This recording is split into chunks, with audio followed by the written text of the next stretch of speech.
Bienvenidos a este análisis a fondo. Hoy vamos a desglosar un tema que es, literalmente, transformador. Hablaremos de una tríada fundamental, basada en la lección 9, la relación entre el pecado, la ley de Dios y el Evangelio.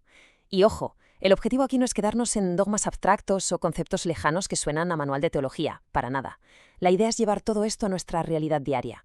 Vamos a ver cómo estos tres elementos interactúan para cambiar por completo nuestra forma de entender la moralidad y, en última instancia, la redención. Vale, vamos a sumergirnos en esto. Cuando se habla de pecado, es súper común pensar simplemente en una regla que alguien se ha saltado o en un pequeño error de cálculo, ¿verdad?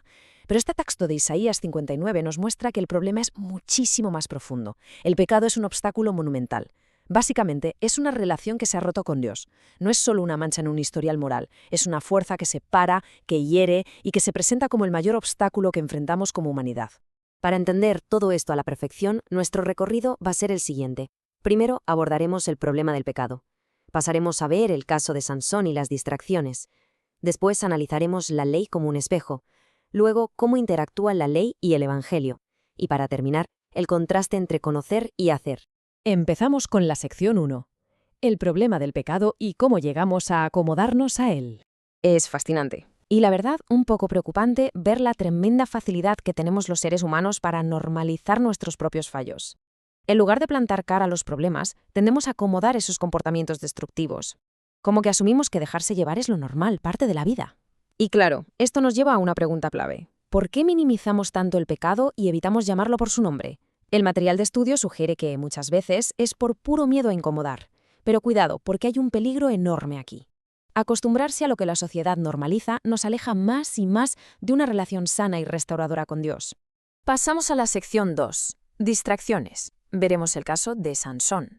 A menudo, las batallas espirituales más grandes no se pierden en medio de una crisis espectacular, sino en nuestro día a día. Por eso es vital reconocer el peligro de esas pequeñas distracciones cotidianas que parecen totalmente inofensivas. Ahora, lo que resulta verdaderamente interesante aquí es que ninguna de estas distracciones modernas, ya sea el trabajo, las redes sociales, ir de compras o el deporte, es intrínsecamente mala. Para nada. El problema es el exceso. Un desequilibrio en cualquiera de estas áreas nos roba drásticamente el tiempo y la energía que necesitamos para conectar a nivel espiritual. Y es que estas debilidades cotidianas son la trampa perfecta para desviar nuestra atención de lo que de verdad importa.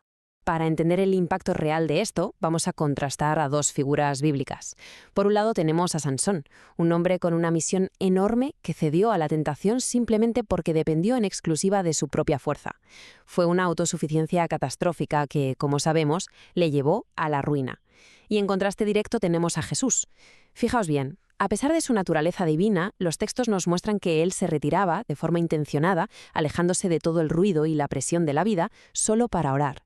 Él no se apoyaba en la fuerza humana, sino que buscaba constantemente al Padre para recargar las fuerzas.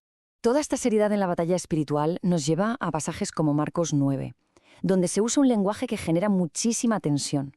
Nos hace preguntarnos, ¿por qué usar metáforas tan extremas como amputar una mano o un pie a causa del pecado? A ver, el punto crucial aquí es entender que no se está pidiendo una mutilación literal, ni mucho menos. Lo que hace es subrayar la gravedad absoluta y extrema del pecado y cómo puede destrozarnos la vida. El mensaje es claro, cualquier cosa que sea un obstáculo debe ser apartada de raíz. Llegamos a la sección 3, la ley como espejo, una verdadera herramienta diagnóstica. Cuando escuchamos la palabra mandamientos, lo primero que nos viene a la mente es una carga súper restrictiva, ¿verdad? Pero tenemos que cambiar esa mentalidad y verla como una herramienta clarificadora, totalmente necesaria. Para entender el papel de la ley, primero hay que definir muy bien el problema. Según 1 de Juan 3:4, el pecado es la transgresión de la ley de Dios. Y eso es algo que está metido hasta la médula en nuestra naturaleza humana caída. Precisamente porque nos cuesta horrores ver nuestros propios errores, Dios nos dio su ley con un objetivo clarísimo: señalar el pecado que hay en nuestras vidas para traernos convicción. Hay una metáfora brutal para entender esto. La ley actúa como unas gafas bien graduadas o como un espejo cristalino. Pensemos en ello, un espejo no cambia la cara que tienes, simplemente te muestra la realidad tal cual es.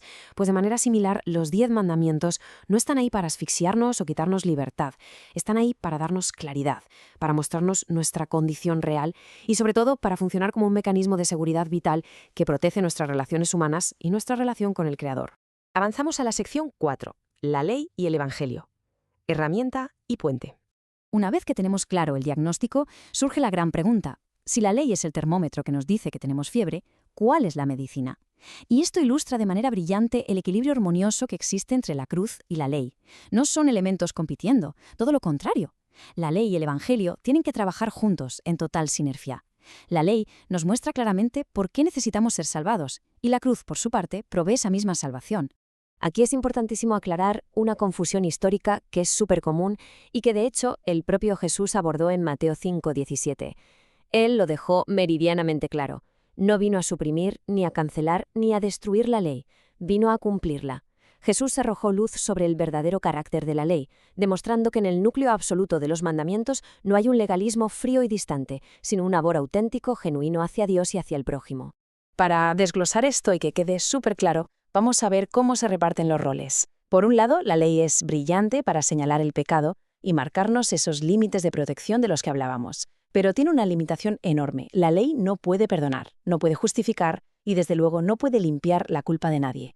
Por eso, el Evangelio es absolutamente indispensable. Mientras que la ley te da el diagnóstico, solo el Evangelio, a través de lo que Cristo hizo, tiene el poder de justificar, de transformar desde dentro y de salvar verdaderamente por medio de la fe. Es el paquete completo. Y así llegamos a la sección 5, conocer contra hacer, su aplicación práctica. Después de toda esta exploración teológica tan profunda, tenemos que aterrizarlo en el día a día. En el Sermón del Monte, Cristo hace una distinción que, sinceramente, nos sacude la conciencia. Nos muestra la enorme, gigantesca diferencia entre simplemente conocer acerca de Dios a nivel intelectual y conocer a Dios de forma personal e íntima. Acumular datos sobre teología o sobre las reglas es completamente inútil si no nos lleva a una relación viva que nos transforme, una relación donde obedecer sea simplemente el resultado natural del amor que sentimos. Pasemos a ver cómo se construye sobre esto. Jesús cerró aquel famoso sermón con un reto que sigue súper vigente hoy en día, el llamado a edificar nuestra vida sobre la roca sólida. Esto significa que no basta con escuchar, hay que tener el corazón dispuesto para llevar todo ese conocimiento a la acción práctica.